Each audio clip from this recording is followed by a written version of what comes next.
핀란드 방산 현장에서 믿기 힘든 일이 일어났습니다. K9 자주포를 대량 도입한 것도 모자란 핀란드 정부가 이제는 자국 포탄까지 전면 배제하고 한국산 포탄만 써야 한다라고 못 박았다는데요. 이 소식에 핀란드 방산 업체들은 이건 국가적 모욕이다 라고 하면서 격분을 감추지 못하고 거세게 반발하고 있지만 정작 핀란드 군의 반응은 더 놀라운데요. 무슨 일이 일어난 걸까요?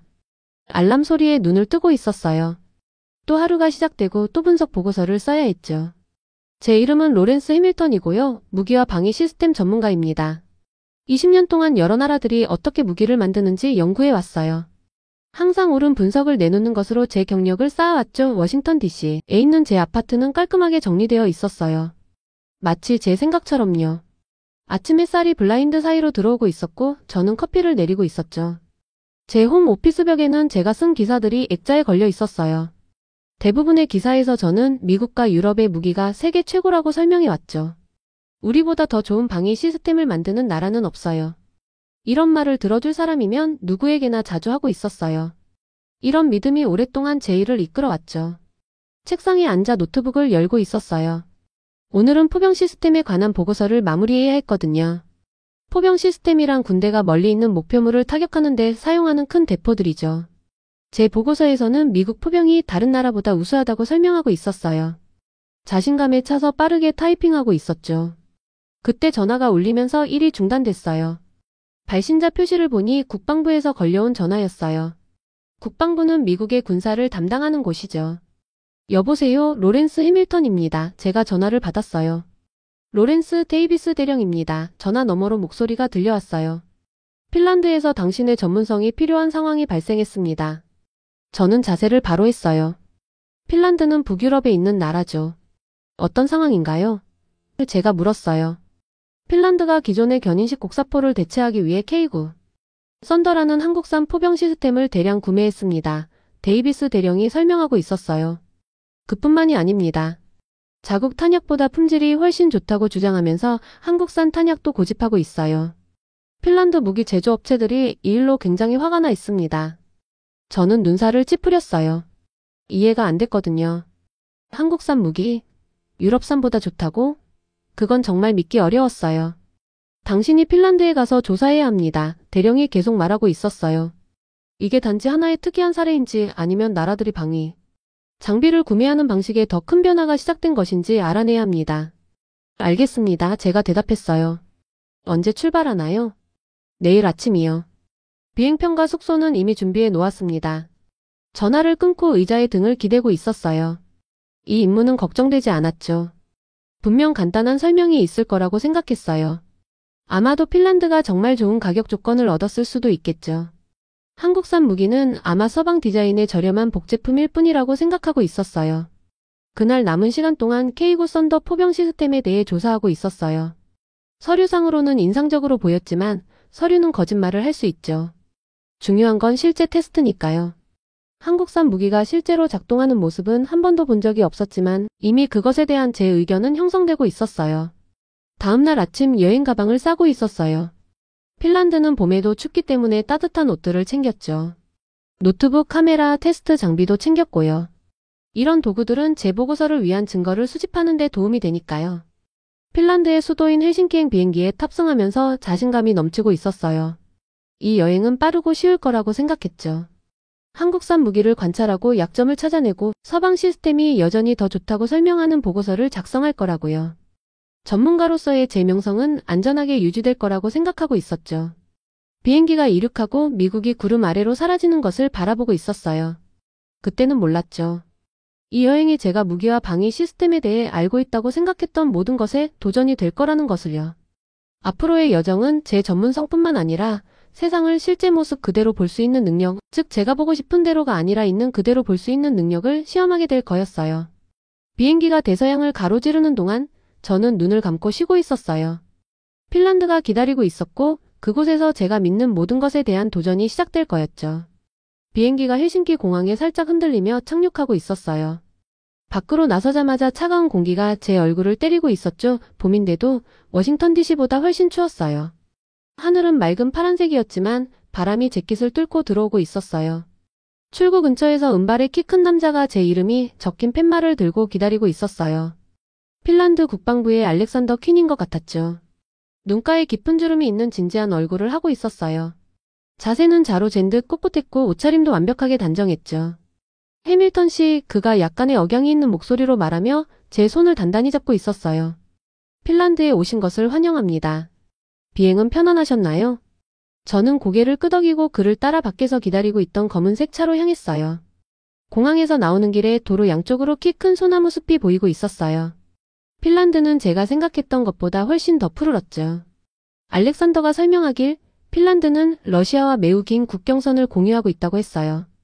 1300km가 넘는데요. 800마일이 넘는 거리죠. 이런 상황이 그들의 방위 요구를 매우 특별하게 만들고 있었어요. 우리나라는 빠르게 움직이고 매우 추운 날씨에서도 작동하는 무기가 필요합니다. 그가 도로를 똑바로 바라보며 말하고 있었어요. 우리가 예전에 쓰던 견인식 포병은 설치하는 데 너무 오래 걸렸거든요. 저는 듣고만 있었고 조용히 있었어요. 여기에 온 이유는 관찰하기 위한 것이지 바로 그에게 동의하기 위한 것이 아니었으니까요. 1시간을 달린 후 우리는 군사시험장에 도착했어요. 낮은 언덕과 몇몇 흩어진 나무들이 있는 거대한 개방 지역이었죠. 땅은 대부분 흙이었고 그늘진 곳에는 눈 조각들이 아직도 보이고 있었어요. 멀리 여러 대의 큰 군용 차량들이 줄지어 서 있었죠. 주차를 하는데 젊은 남자가 우리를 향해 걸어오고 있었어요. 그는 단정한 검은 머리에 단순하지만 비싸 보이는 파란색 정장을 입고 있었어요. 얼굴에서는 자신감이 느껴졌고 빠르고 목적이 있는 걸음으로 걷고 있었죠. 이쪽은 김민재 씨입니다. 알렉산더가 소개했어요. K9 프로그램에서 우리 군대와 함께 일하고 있는 한국에서 온 기술 전문가예요. 민재는 미소를 지으며 제 손을 잡고 있었어요. 그의 악수는 단단했고 제 눈을 똑바로 바라보고 있었죠. 해밀턴 씨를 만나게 되어 영광입니다. 선생님의 분석 보고서를 많이 읽어봤습니다. 저는 그가 한국방위 기술에 대한 제 의견을 읽었는지 궁금했어요. 만약 읽었다면 그는 기분이 상한 기색을 전혀 보이지 않고 있었죠. 저는 그저 고개를 끄덕이며 장비가 실제로 작동하는 모습을 보게 되어 기대된다고 말했어요. 우리는 몇몇 군 장교들이 지도와 컴퓨터 화면 주변에 모여있는 큰 텐트로 걸어가고 있었어요. 땅은 최근 비로 인해 진흙투성이었고 걸을 때마다 신발에서 철벅거리는 소리가 나고 있었죠. 시연이 시작되기 전에 저희 상황을 설명해 드려야겠네요. 알렉산더가 말하고 있었어요. 우크라이나 전쟁이 시작된 이후로 포탄 가격이 5배에서 10배로 올랐습니다. 많은 유럽 공장들이 필요한 모든 사람들을 위한 포탄을 충분히 만들지 못하고 있어요. 이건 저에게 새로운 정보가 아니었어요. 저는 탄약 부족 현상에 대해 알고 있었죠. 놀라운 것은 그가 계속 말하고 있었어요. 한국이 이 격차를 메우기 위해 나서고 있다는 겁니다. 그들은 매달 24만 발이 넘는 포탄을 만들 수 있어요. 그 숫자는 저를 놀라게 했어요. 우크라이나가 전쟁에서 사용하는 양보다 더 많았거든요. 이게 정말 사실일까요? 저는 의심을 보이지 않으려고 표정을 중립적으로 유지하고 있었어요.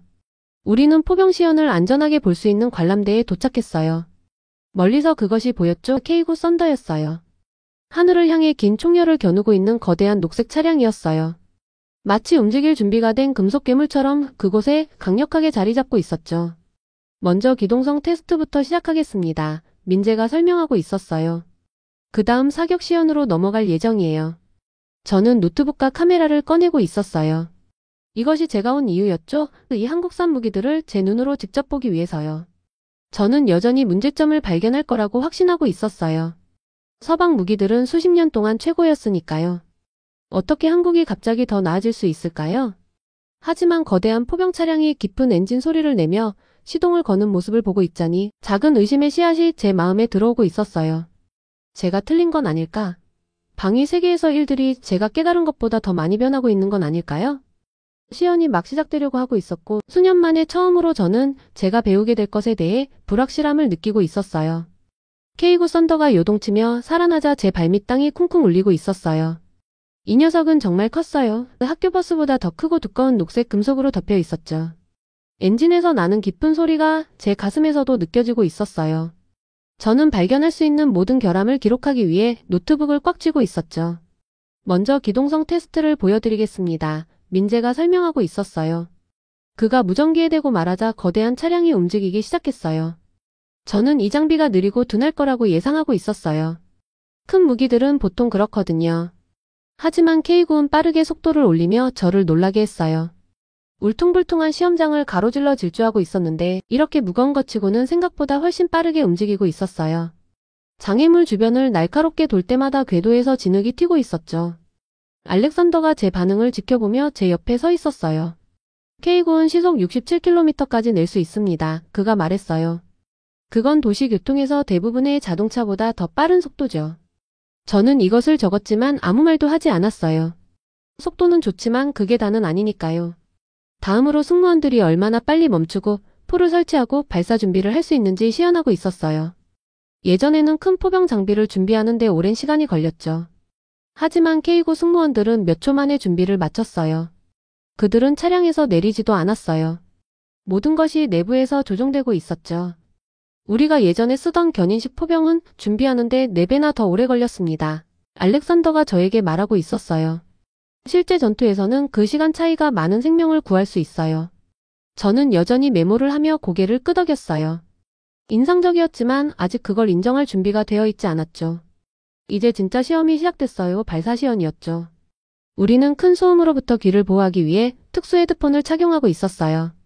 K9의 긴 포신이 위치를 조정하며 몇 킬로미터 떨어진 언덕에 설치된 표적을 겨누고 있었어요. 쾅! 첫 발사가 우리 주변의 공기를 흔들었어요. 충격파가 제 배의 속까지 느껴지고 있었죠. 포에서 연기 구름이 터져나왔어요. 몇 초 후 우리는 표적이 있는 정확한 위치에서 먼 언덕에 흙이 폭발하는 것을 보고 있었어요. 하지만 그 다음에 일어난 일이 저를 정말로 놀라게 했어요. 승무원들이 각기 다른 각도로 여러 발을 빠르게 발사했거든요. 민재는 이것을 다중발사 동시 타격이라고 설명했어요.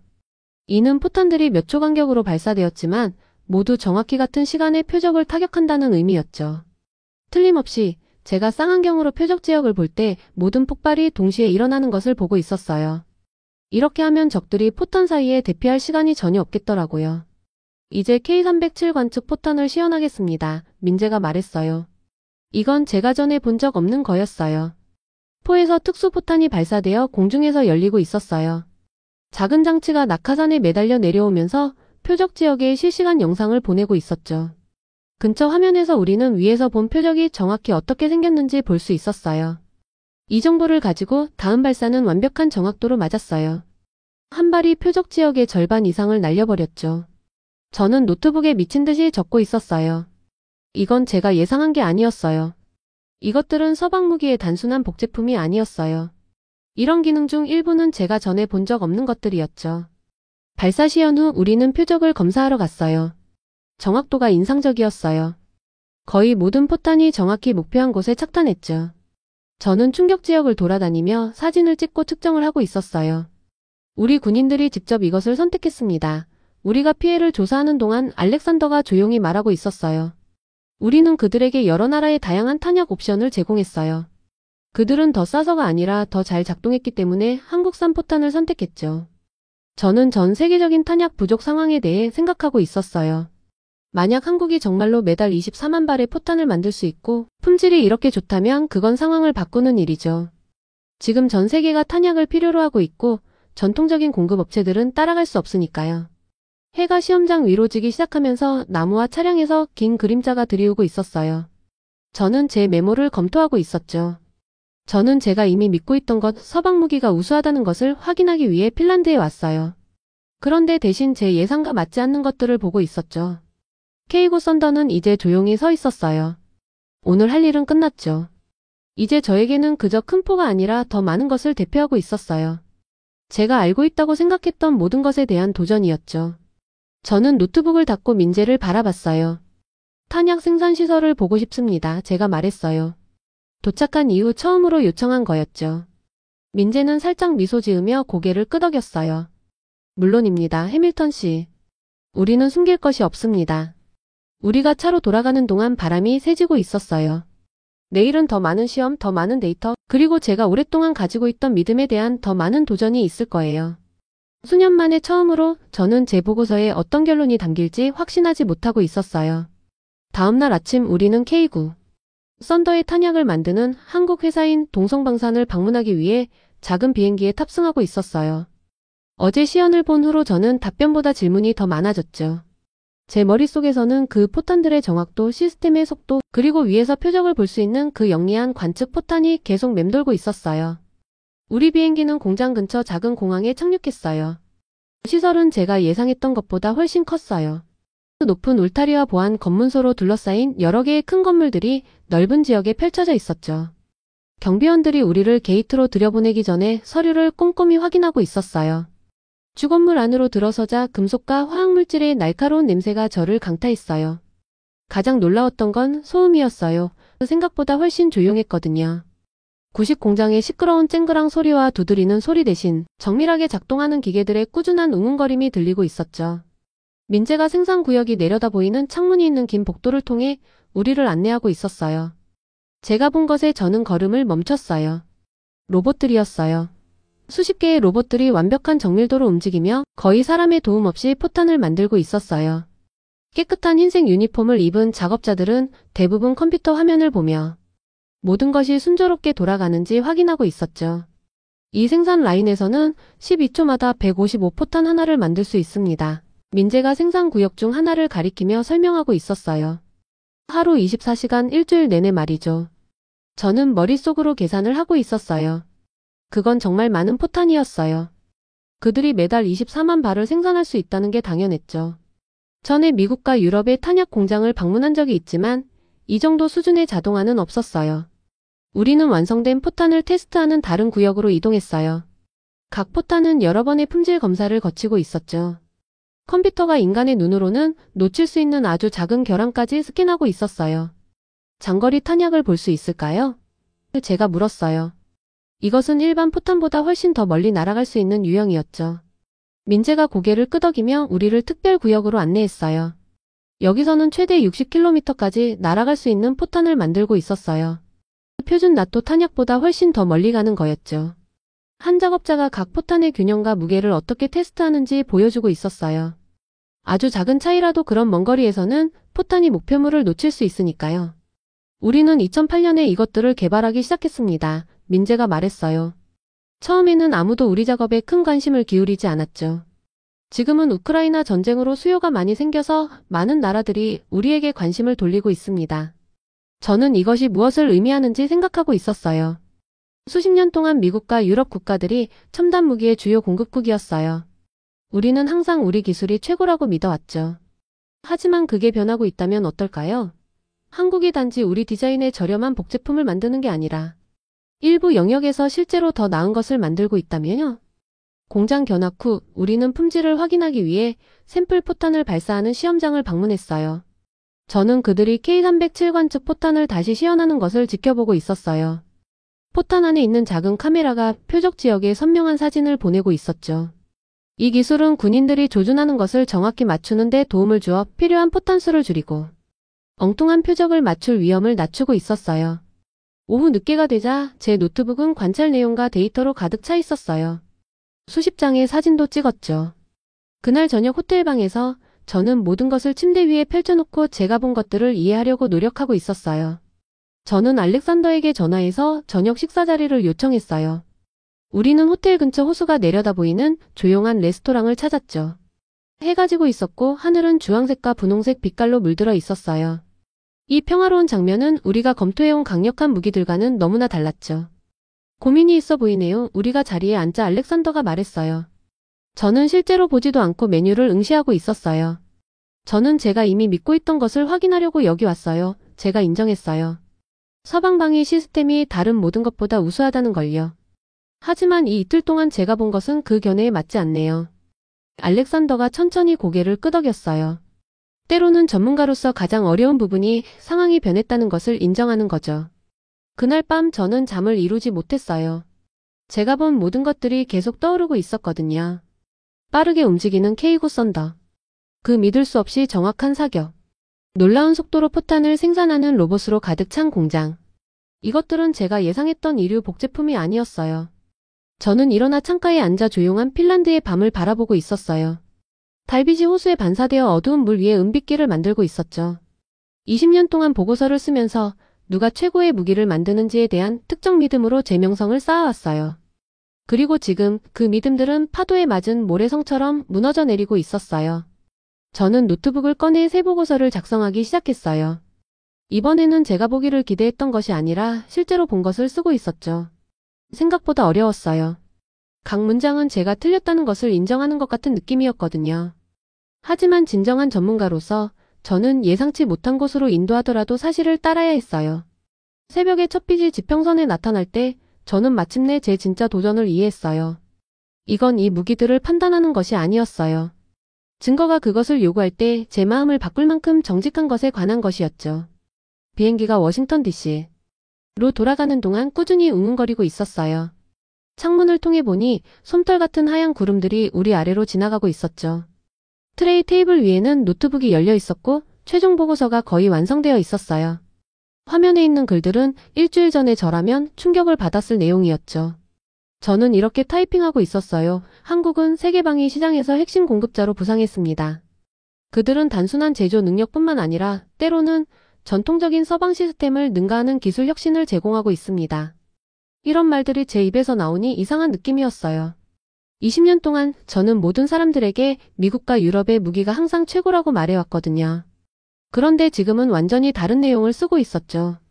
저는 K9 썬더시언을 떠올리고 있었어요. 거친 지형을 얼마나 빠르게 달렸는지, 얼마나 정확하게 발사했는지, 특수관측 포탄이 어떻게 위에서 표적을 볼 수 있었는지요. 또 조용하고 로봇으로 가득 찬 공장에서 제가 생각했던 것보다 더 빠르게 포탄을 생산하던 모습도 기억나고 있었죠.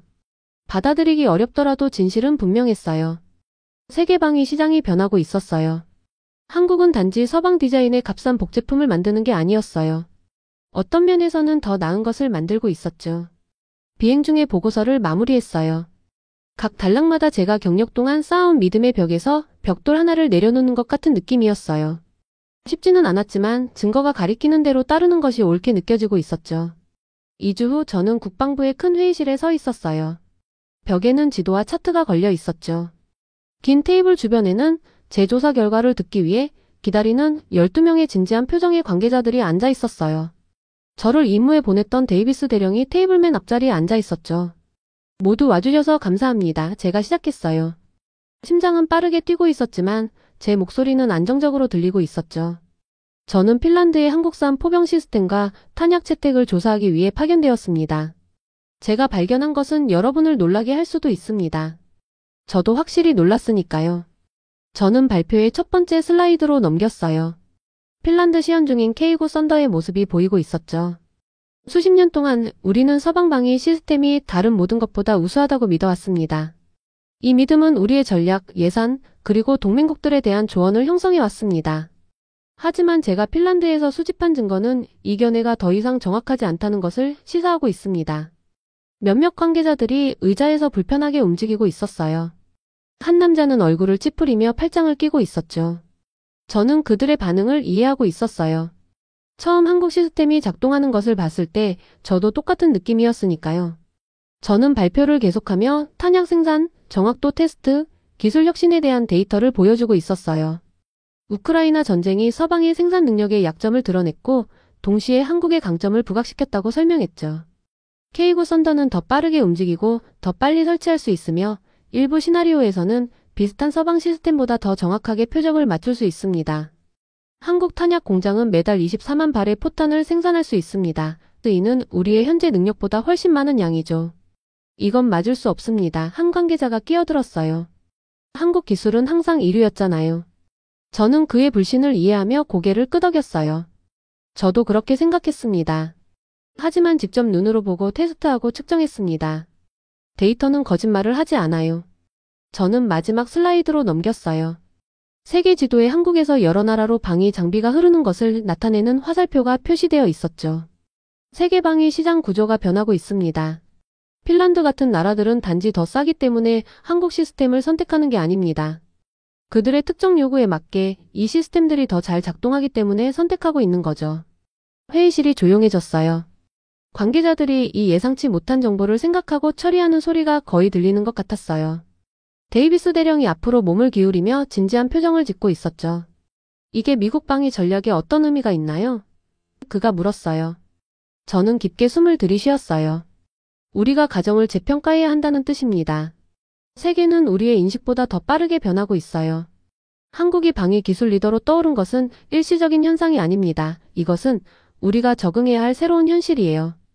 회의가 끝나자 저는 서류를 모으고 있었어요. 몇몇 관계자들이 다가와 더 많은 질문을 하고 있었죠. 일부는 걱정스러워 보였고 다른 일부는 호기심이 있어 보였어요. 데이비스 대령이 제 손을 단단히 잡으며 악수했어요. 이건 제가 예상했던 보고서가 아닙니다. 그가 조용히 말했어요. 하지만 우리에게 필요했던 보고서네요. 밝은 햇살 속으로 펜타곤을 나서며 저는 뭔가 달라진 느낌이 들었어요. 어떻게든 더 가벼워진 것 같았죠. 20년 동안 저는 모든 답을 알고 있는 전문가라는 명성으로 제 경력을 쌓아왔어요. 이제 저는 더 가치 있는 무언가가 되었어요. 항상 믿어왔던 것에 도전하더라도 새로운 것을 배울 의지가 있는 사람이요. 포토맥 강을 따라 벚꽃나무들이 만개해 있었어요. 분홍색 꽃잎들이 부드러운 바람에 날리고 있었죠.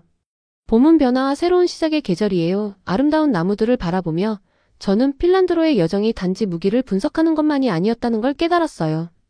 그것은 한 사람으로서 성장하는 것에 관한 것이었죠. 때로는 우리가 틀렸다는 것을 인정하고 마음을 바꾸는 것이 가장 용감한 일일 수 있어요. 그것이 제가 배운 가장 중요한 교훈이었고 잊지 않을 교훈이었죠.